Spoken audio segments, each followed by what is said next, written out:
Stardust encounter. The meteor shower wasn't supposed to reach Parker Sullivan's corner of the Colorado mountains until tomorrow.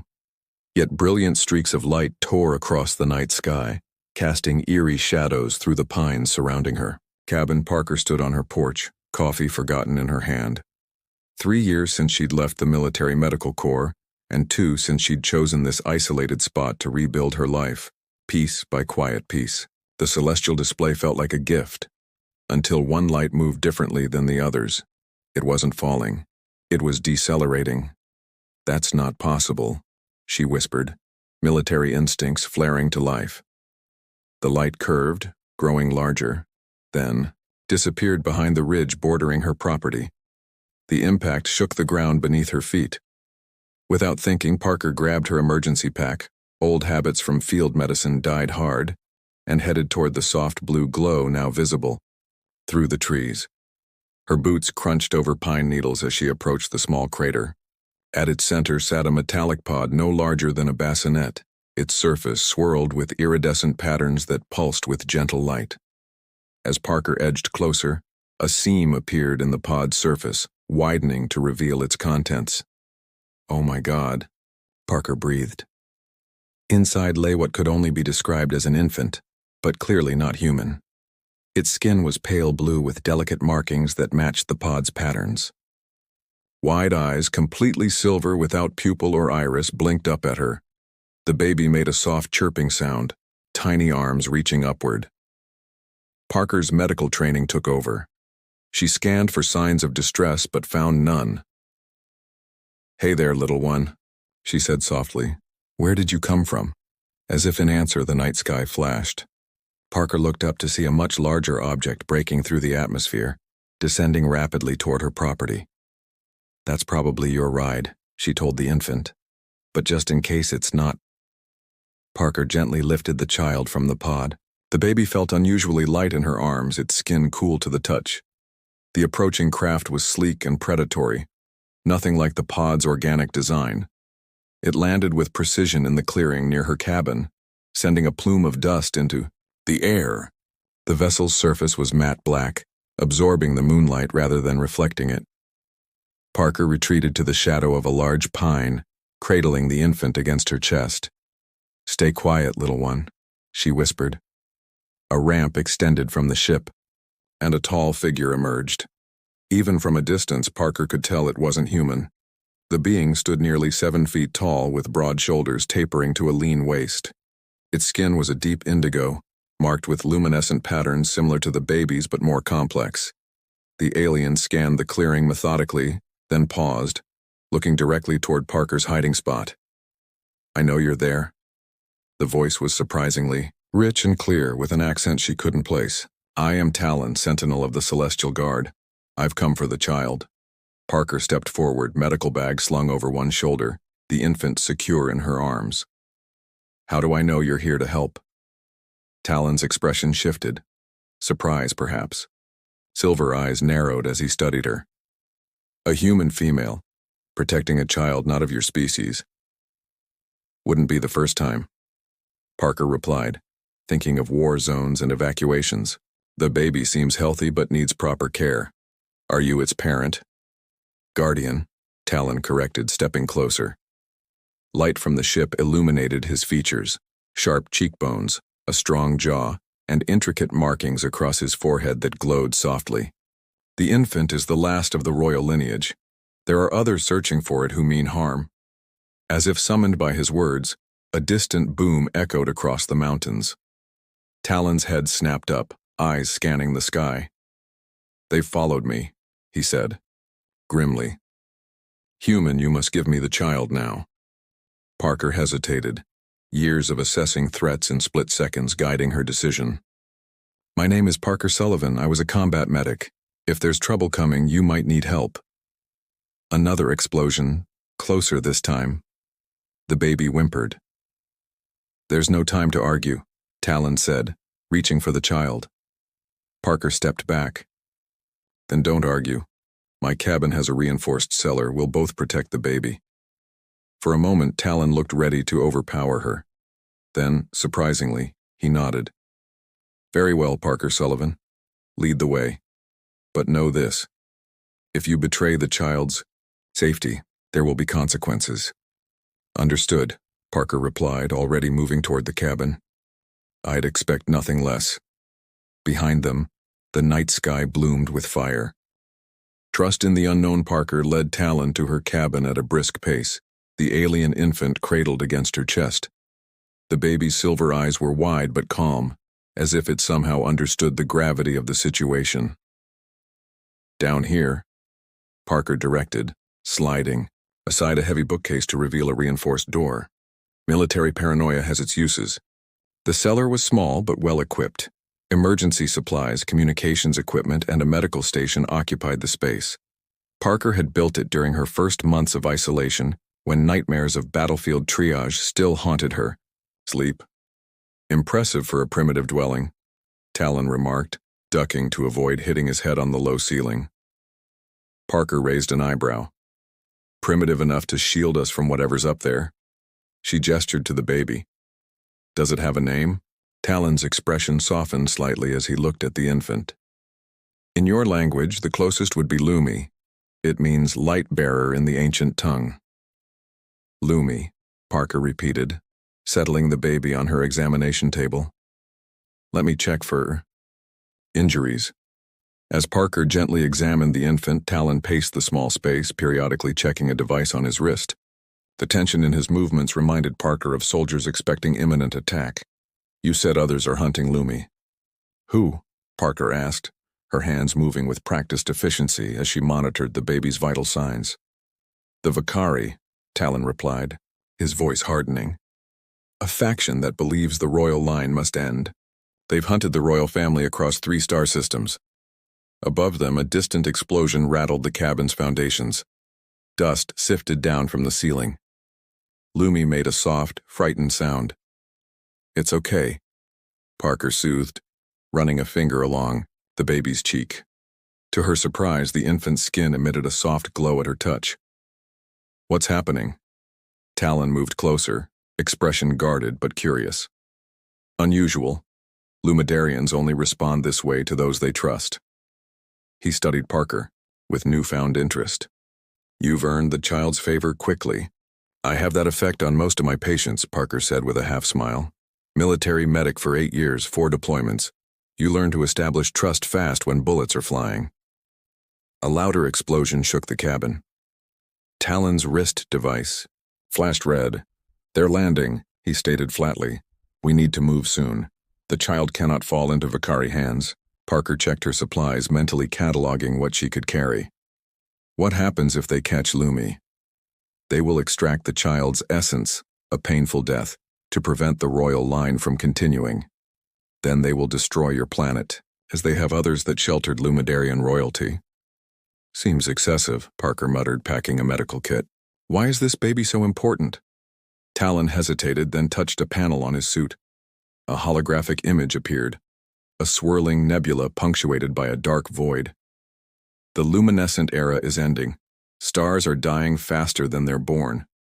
Lumi's people can restore stellar balance, but only royal Lumidarians possess this ability. Parker glanced at the infant, who was now sleeping peacefully despite the chaos above. So this child is literally the future of multiple worlds. Yes, Talon confirmed. Including yours eventually. The gravity of the situation settled on Parker's shoulders. A familiar weight, like the responsibility of triage in a mass casualty event. Where were you taking Lumi before you found me? To the sanctuary moon. It's protected by an ancient pact that even the Vakari won't violate. Talon's silver eyes met Parker's. We must reach my ship. Your ship that's sitting in an open clearing.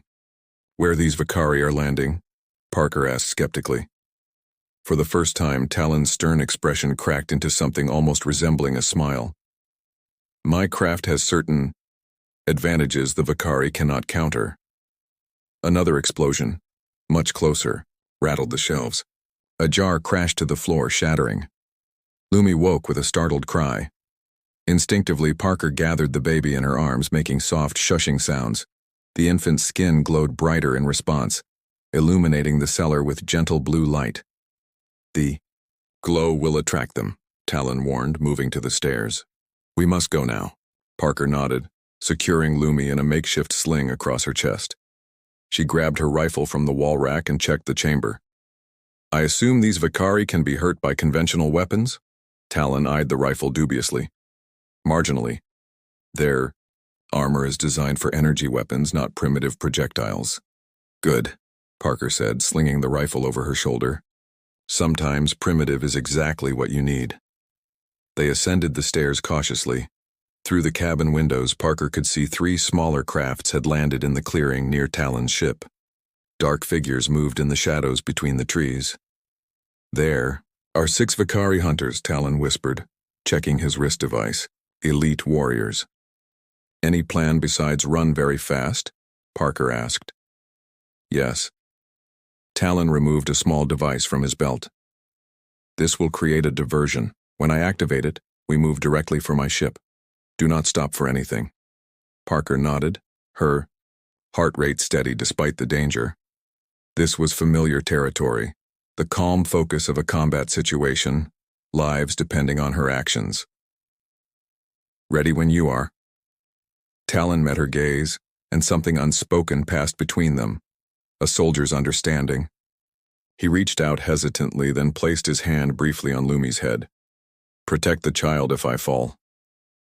No one's falling tonight, Parker said firmly. We all make it or none of us do. For a moment, Talon looked startled. Then he nodded, a new respect in his silver eyes. Together, then. He pressed the device, and the world outside erupted in blinding light. Hidden sanctuary. The forest erupted in chaos as Talon's device detonated, creating a dome of pulsing light that momentarily disoriented the Vakari hunters. Parker followed Talon through the cabin's rear exit, keeping low as they sprinted toward the tree line. Lumi remained eerily quiet in the sling, the baby's natural glow dimmed as if instinctively hiding. This way, Parker hissed, veering away from the direct path to Talon's ship. They'll expect us to head straight there. Talon hesitated only briefly before following her lead. Your tactical thinking is adequate. High praise, Parker muttered, ducking under a low branch. They moved swiftly through the dense forest, Parker's knowledge of the terrain giving them an advantage. Behind them, angry shouts in an alien language confirmed the Vakari had discovered their absence. There's an old research facility 2 miles east, Parker explained between controlled breaths. Decommissioned 3 years ago. I worked there briefly. After leaving the military, it has backup generators and security systems. Your planet's technology won't stop Vakari weapons, Talon warned, his longer strides easily matching her pace. No, but the facility was built into the mountain. Natural cave system beneath it. Multiple exits. Parker glanced back at him. And it's the last place they'd expect us to go instead of your ship. A streak of energy scorched the tree beside them, sending splinters flying. Parker instinctively shielded Lumi with her body as Talon pushed her forward. Go! He commanded, drawing a sleek weapon from his belt. I'll cover our retreat. Parker hesitated. We stay together, remember?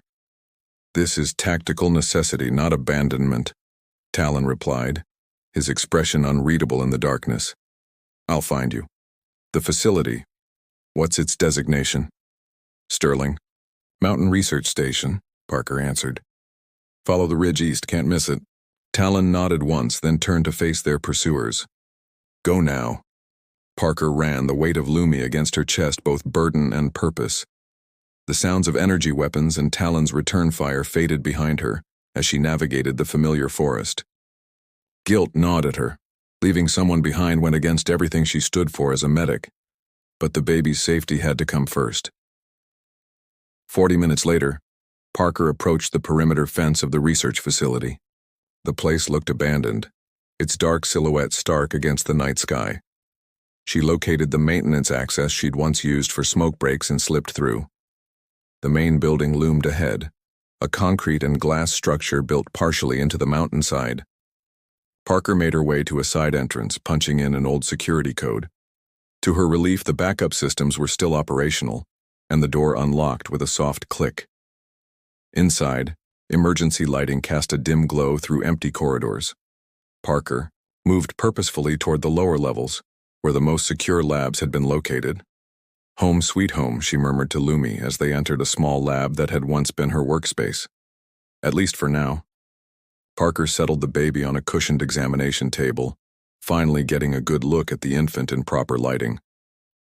Lumi's blue skin seemed to shimmer with subtle patterns that shifted like starlight on water. The baby cooed softly, reaching up toward Parker's face with tiny six-fingered hands. "You're something special, aren't you?" Parker whispered, allowing Lumi to grasp her finger. The touch sent a warm sensation up her arm. Not unpleasant, just strange. "Let's get you comfortable while we wait for your tall, grumpy guardian." Parker assembled a makeshift crib from lab materials, then set up basic defenses, locking down unnecessary access points and rigging simple alarms. Military habits died hard, and she was grateful for them now. Hours passed with no sign of Talon. Parker tried to ignore her growing concern, focusing instead on caring for Lumi, who seemed content despite the circumstances. The infant required no food, but absorbed small amounts of water through its skin, a process Parker found fascinating from a medical perspective. Near dawn, a soft alert from one of her jury-rigged alarms drew Parker's attention. She positioned herself protectively in front of Lumi, rifle ready as footsteps approached the lab. The door slid open to reveal Talon, his tall frame filling the entrance. Relief flooded through Parker until she noticed the dark fluid seeping from a wound in his side. "You're hurt," she said, immediately setting aside her weapon and moving toward him. Talon waved off her concern. "Superficial. The Vicari are temporarily diverted. I led them to believe we escaped in my ship." He crossed to Lumi, checking the baby with gentle hands. "You've cared for the child well." "That's what medics do," Parker replied, already gathering supplies. "Now sit down before you fall down. Let me see that wound." To her surprise, Talon complied without argument, lowering himself onto a lab stool. His armor was damaged, revealing the injury beneath, a burn-like wound that glowed faintly at the edges. "Energy weapon," Parker assessed. "Similar to plasma, burns I've treated. Different color, though." "Different physics," Talon corrected, wincing slightly as she examined the wound. "Your medicine won't be effective." Parker raised an eyebrow. "Try me." She cleaned the wound carefully, noting how the tissue responded differently than human flesh would. Adapting her approach, she applied a cooling gel designed for severe burns, then a specialized pressure bandage. "How did you know that would work?" Talon asked, genuine curiosity in his voice. "Educated guess. The wound was generating heat, and the damaged tissue pattern suggested compromised cellular integrity." Parker shrugged. "Medicine is partly science, partly instinct." Talon studied her face. "You've seen much suffering?" "Yes." Parker turned away, busying herself with packing up the medical supplies. 4 tours in conflict zones will do that to you. Yet you chose isolation afterward," Talon observed. "As have I, in my duties." Parker glanced at him, surprised by the personal observation. "Isolation is simpler. Fewer people to fail. Failure is inevitable when the stakes are high," Talon said quietly, his gaze moving to Lumi, who was sleeping peacefully in the makeshift crib. "I failed Lumi's parents. They entrusted me with their child's safety, and now they are gone." The raw emotion in his voice caught Parker off guard.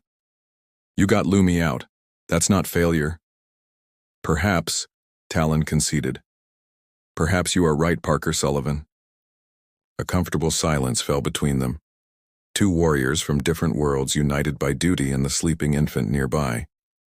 Outside, the first light of dawn crept over the mountains, casting long shadows through the laboratory windows. "They will find us eventually," Talon said finally.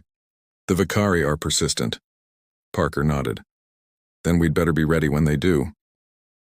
Battle of Hearts morning light filtered through the laboratory's reinforced windows, casting geometric patterns across the floor. Parker watched Lumi floating several inches above the makeshift crib, the infant's body surrounded by a gentle blue aura. She'd been startled the first time she witnessed this phenomenon, but Talon had explained it was normal for Lumidarian infants, a way of strengthening their connection to cosmic energies. Talon himself sat cross-legged on the floor nearby, eyes closed in what he called restorative meditation. His wound looked better, the glowing edges dimmed to a faint shimmer beneath Parker's bandages. The sight of the stern warrior in such a peaceful pose stirred something unexpected in Parker, a warmth she hadn't felt in years. "Your heart rate has increased," Talon remarked without opening his eyes. "Are you concerned about something?" Parker turned away, embarrassed. "Just thinking about our next move. The Vicari won't be fooled for long." Talon rose in one fluid motion, seemingly unhindered by his injury. "No, they are methodical. They will search every structure within a reasonable radius." "How much time do we have?" "Hours, perhaps." Talon moved to a nearby console, studying the facility schematics Parker had pulled up earlier. "This cave system, does it connect to the surface elsewhere?" Parker nodded.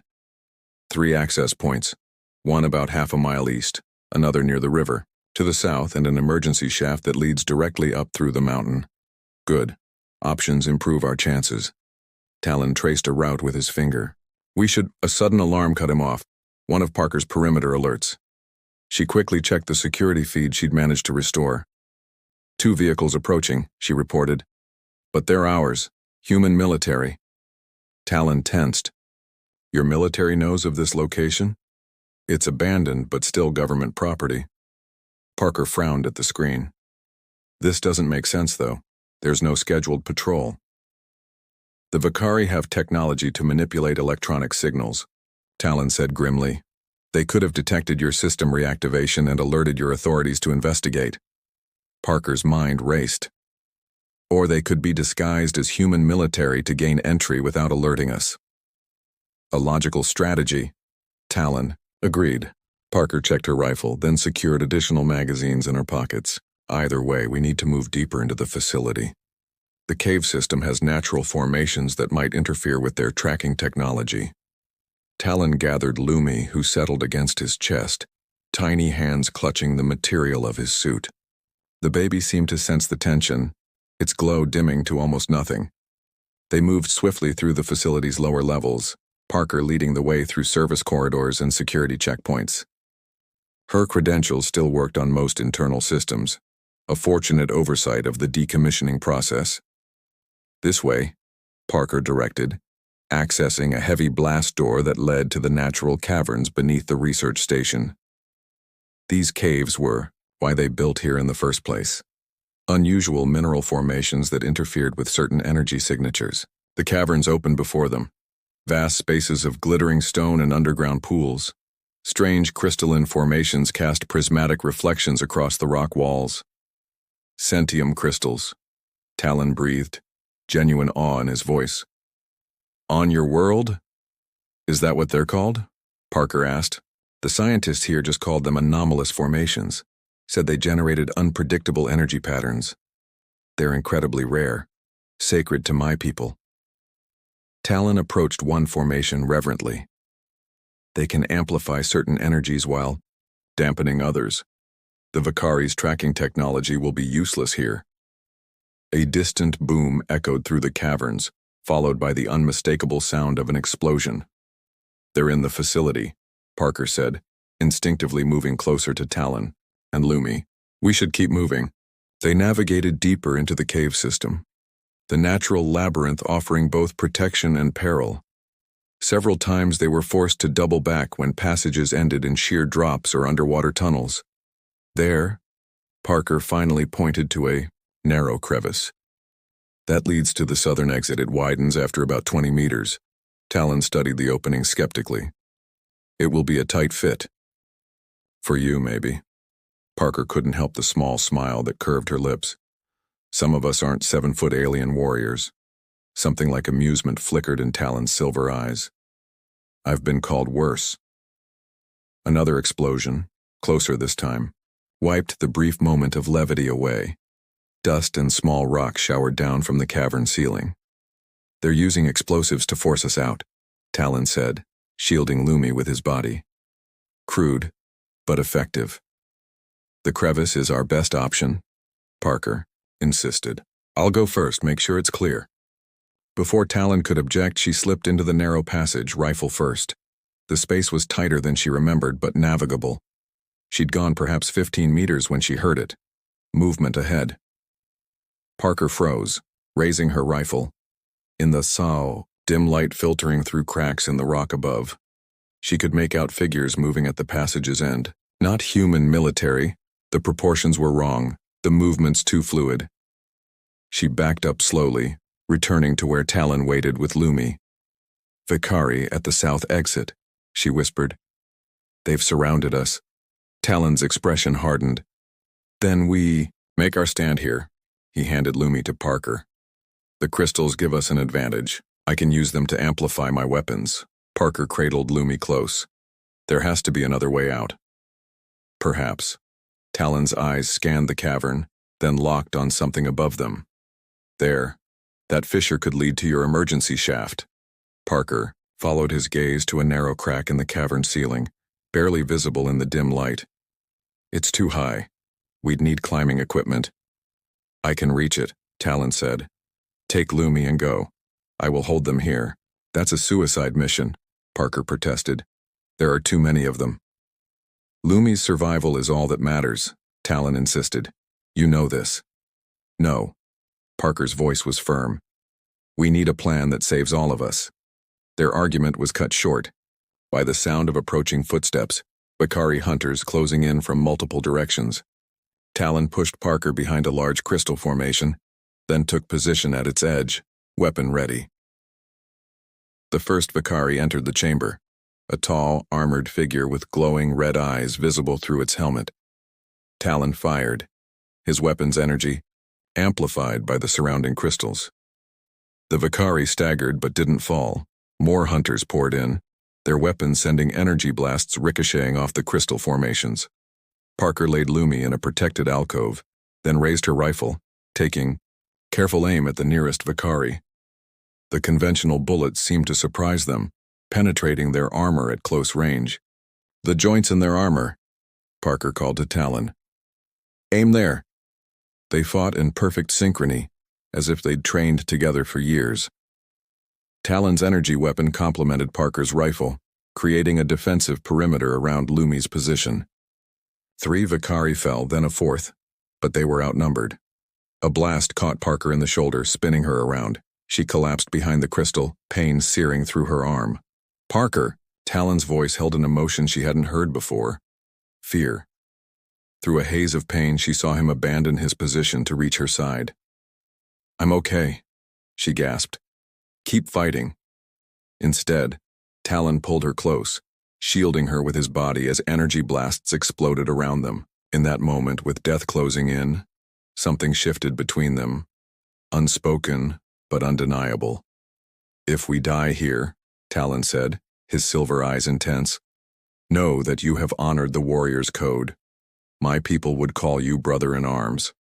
Parker met his gaze. "And what would you call me?" The question hung between them for a heartbeat. Then Talon's hand cupped her face, his touch surprisingly gentle for a being of such strength. "Essential," he said simply. "You have become essential." A strange humming filled the cavern, growing louder. The crystal formations around them began to glow with increasing intensity, responding to something. Parker turned to see Lumi floating. Above the alcove, the infant's body pulsing with brilliant blue light. "What's happening?" Parker whispered.